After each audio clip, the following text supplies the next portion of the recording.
Thank you for joining me for today's video. My name is Tracy Held. I'm an independent Stampin' Up! Demonstrator in Melbourne in Australia. This is the card that we're going to be making today. The products that I'm using, the Brilliant Wings stamp set. So that's that big background butterfly stamp. And I'm going to be using some of the butterflies from the Brilliant Wings dies. Now, if you're looking at the die that coordinates with it, we're using that big one at the top there and this one at the bottom. This stamp set doesn't have any sentiments. I'm going to use the sentiment from Hello Ladybug.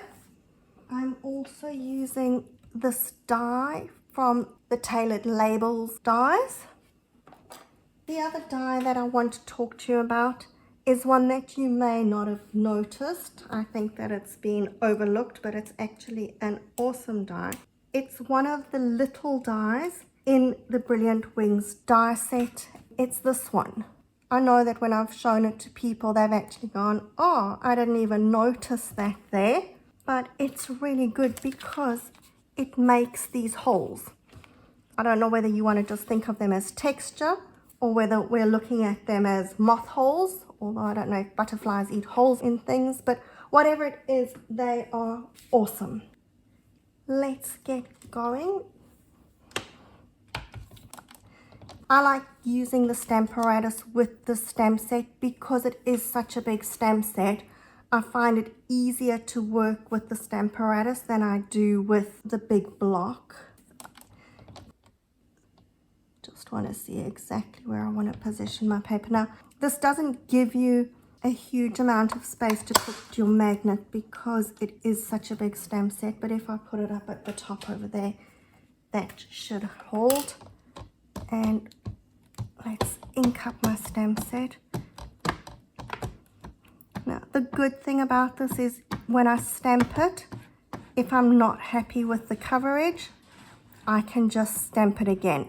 That's the great thing about the Stamparatus, is as long as you don't move your paper, you can stamp over it and everything is going to be positioned exactly in the right place.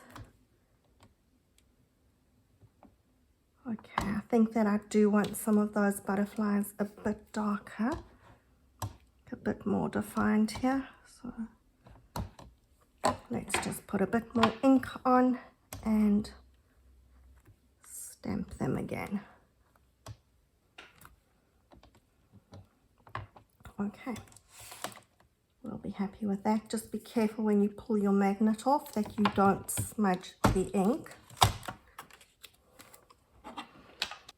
Now what you're going to do, and you're going to have to do it a few times, is run this little die through your cut and emboss machine so you can position it wherever you want some holes.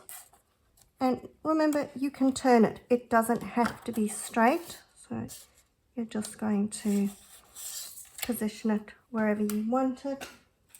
And once it's cut out, you're going to have holes all over the place. And if you look at the two, you can see that I actually positioned them in different places. I think that this is probably a bit more holy than that one was. That's okay. And just make sure that these are really little pieces, so sometimes they just need a bit of extra help to make sure that all the holes are out. This is one of my favorite color combinations. I really love the pale papaya with Cajun craze. It just seems that the two tones complement each other so well. And before I stick that down, we're going to take some of our pale papaya and white woven ribbon.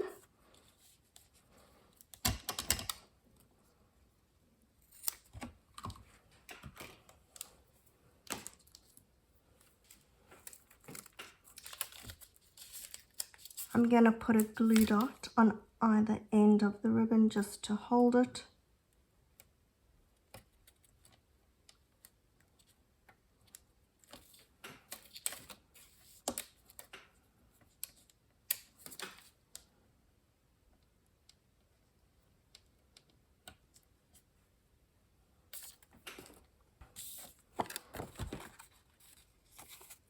we're going to wrap that around.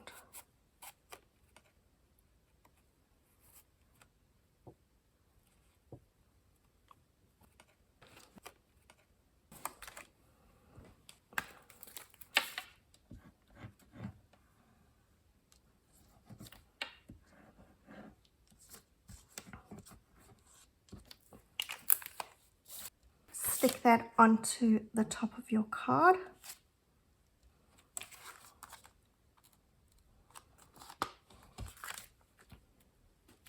And what I've done just for fun on the inside is put a few moth holes on the bottom of my insert as well.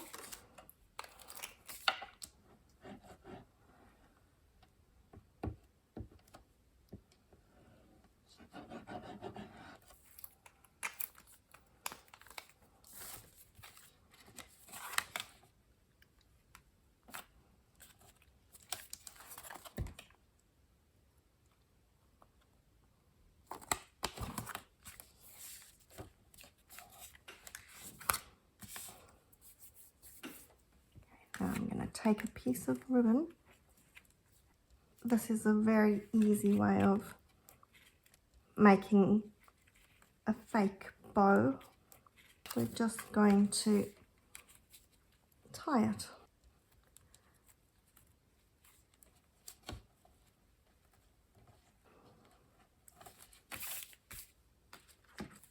And then we can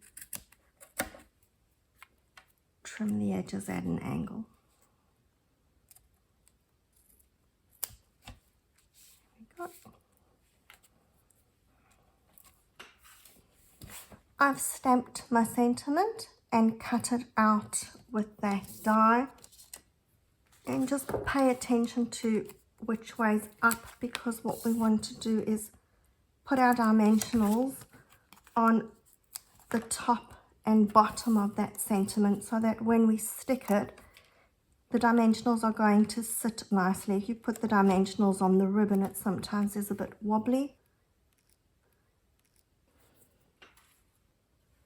And I've cut my butterflies out of my silver specialty paper.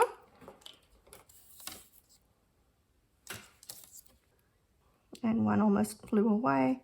A bit of glue behind the body, and we're going to just stick one over there.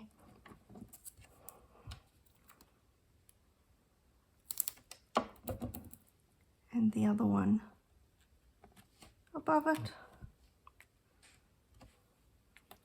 We can bend them up slightly just to give those wings a bit of movement.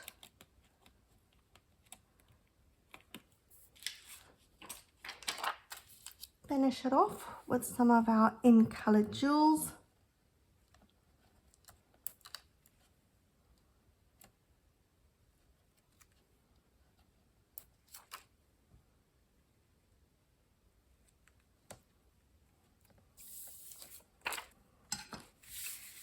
And there's our card done, all nicely moth-eaten with our moth-eaten insert. I hope that you like this card. If you do like my cards, please subscribe to my YouTube channel and you'll be informed every time I put up a new video. Until the next time, bye.